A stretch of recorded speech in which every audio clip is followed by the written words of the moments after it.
The silence held a different weight this night, a tension that hummed in the air. This was even before the first hint of dawn appeared. Major Werner Pluscat stood alone in his concrete bunker, high above Omaha Beach. This was on June 6, 1944.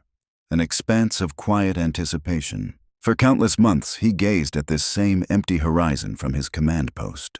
He was with the 352nd Infantry Division's coastal artillery. His orders were absolute. If an Allied force dared to come, his heavy guns would stop them on these very sands of Omaha. A breach here meant an open road to Paris. At 0100 hours, the sharp ring of the telephone cut through the quiet. It was his regimental commander. Pluscat scanned the inky darkness beyond his observation slit. He saw only the endless waves and a creeping fog. He replaced the receiver, then returned to the scope, his gaze fixed seaward. His men, deep within reinforced emplacements, stood ready at their 155mm guns.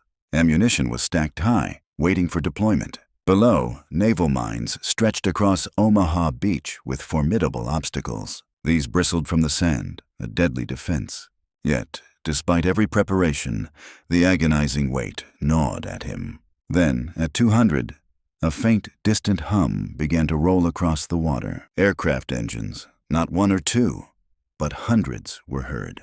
Pluscat pressed against the observation slit, his gaze fixed. The sky to the north suddenly fractured into streaks of light. Against the deep canvas of night, parachutes blossomed, delicate and white. His artillery crews, alerted by the distant sound, scrambled to their positions. The telephone rang again. "Pluscat, what do you see?" his commander's voice demanded. Pluscat responded, describing the aerial assault, the massive fallout into the countryside behind them. "Fire at us," he requested. But the order that came back was unyielding. "Negative. Keep your sector. The beach is your sole responsibility." His gunners aimed their pieces inland, towards paratroopers landing behind their lines. They were cutting roads and seizing crucial bridges. But the direct command was absolute. The beach.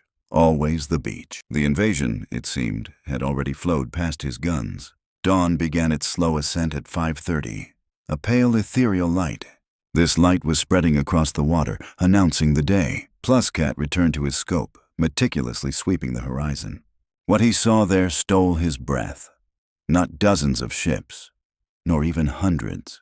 Thousands, from the far left to the furthest right, covered the sea.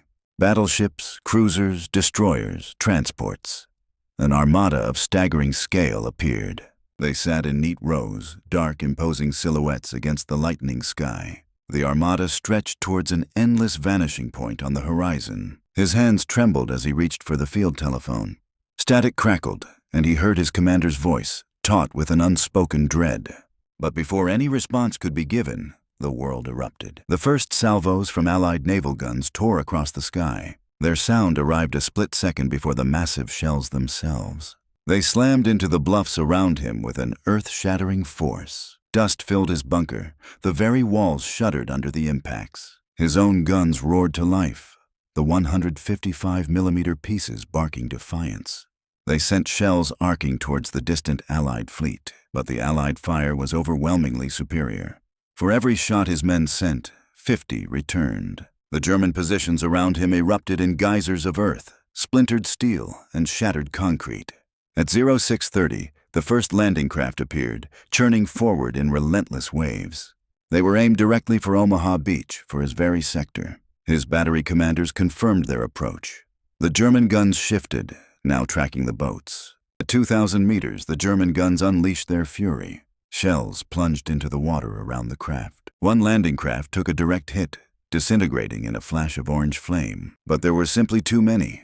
For every craft destroyed, 10 more pushed forward, relentless. The landing craft struck the defensive obstacles. Some exploded on mines. Others ground to a halt on the steel hedgehogs. Ramps dropped, and American soldiers poured out into chest-deep water. The chilling, ripping sound of German MG-42 machine guns echoed across the beach. They fired from positions dug into the bluffs. Tracer lines raked the waterline, forcing first waves of men to scatter. They were diving for any cover they could find.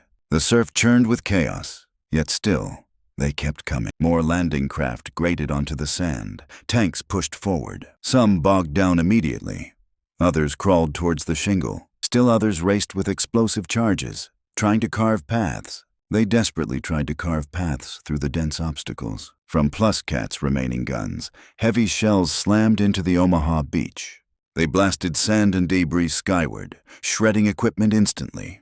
Then, a naval shell found one of his artillery pieces. It silenced that position with a single, devastating strike. The Americans were pinned down behind the seawall and shingle line. The water was choked with wreckage, vehicles burning along the beach. It seemed a hopeless, brutal struggle. Yet, landing craft continued to arrive. Wave after wave spilled fresh troops onto the open sand. At 7:30, Pluscat calculated mentally. How many shells remained? They had been firing for an hour. At this rate, they would be out in 30 minutes. He called regiment again, but the lines were busy. Above him, the Allied guns adjusted. The pattern of their fire changed. Spotters, likely from the beach or the air, were guiding their aim, feeding coordinates. The impacts began to march up the bluff, closing in with frightening accuracy. Then, the bunker took a direct, shaking impact. The scope fractured, view disappearing. Pluscat was thrown to the floor, stunned by the impact. He lifted his head, seeing smoke seep through a new, jagged crack. The fortress was beginning to yield. Only 2 guns remained, with fewer than 40 shells each. By 800, the Americans began their advance.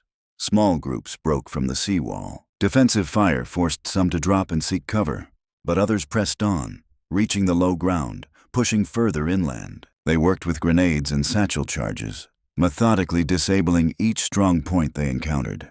Pluscat's radio crackled once more, then fell silent. Outside, the air pulsed with repeated impacts, each one closer than the last. A messenger rushed into his shelter with grave news. There was no withdrawal.